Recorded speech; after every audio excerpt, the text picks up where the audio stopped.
Le grand king du ragtime, Scott Joplin. Mais qui est cette grande légende? Scott Joplin naît en 1868 à Texas, un pianiste et compositeur afro-américain exceptionnel. Il donne vie à une des chansons les plus iconiques de ce genre musical, The Entertainer. Mais de celle-ci, on va parler un peu plus tard après. Joplin naît et grandit au nord-ouest de Texas, au sein d'une famille ouvrière avec un don pour la musique. Pendant ses années dans ce grand État des États-Unis, il se forme musicalement avec des professeurs locaux de la région. Aussi, il enseigne de la guitare et la mandoline. En 1893, le cours de sa vie change complètement, au moment de son voyage au sud des États-Unis à Chicago. La première étape de sa vie finit et une nouvelle est en train de commencer.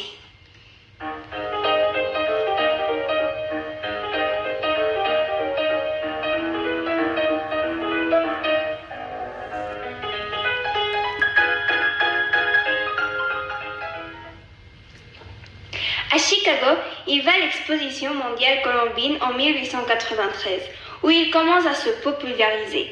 Le ragtime va devenir une sensation pour les années 1897, et ce pianiste joue un des rôles les plus importants. En 1894, après l'exposition, il déménage à Missouri.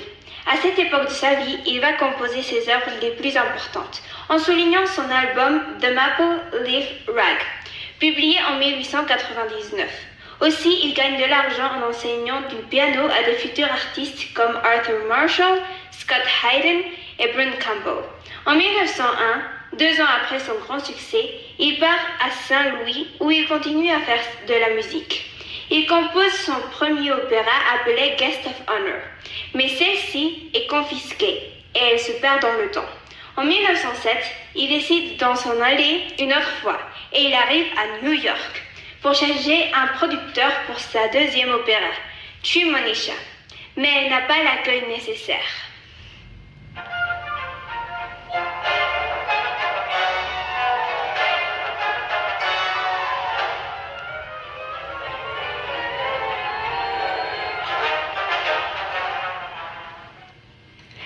En 1916, il souffre de démence à cause du syphilis et il s'interne dans un psychiatrique où il meurt en avril 1917, à l'âge de 48 ans.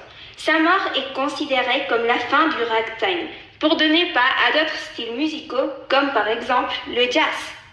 Dans la décennie de 1970, sa musique est redécouverte et devient populaire très rapidement grâce à l'album de Joshua Rifkin qui vend 1 million de copies.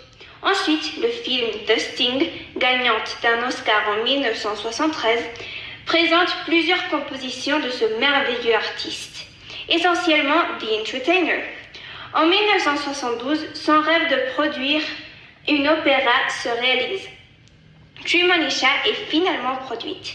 Enfin, en 1976, Joplin gagne un prix Pulitzer for Special Citations and Awards.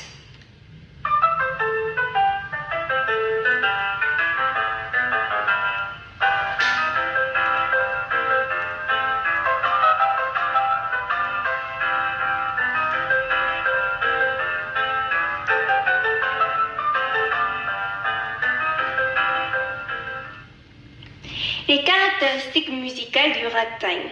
Il s'agit d'une musique rythmée jouée principalement au piano, mais lors de l'évolution, on intègre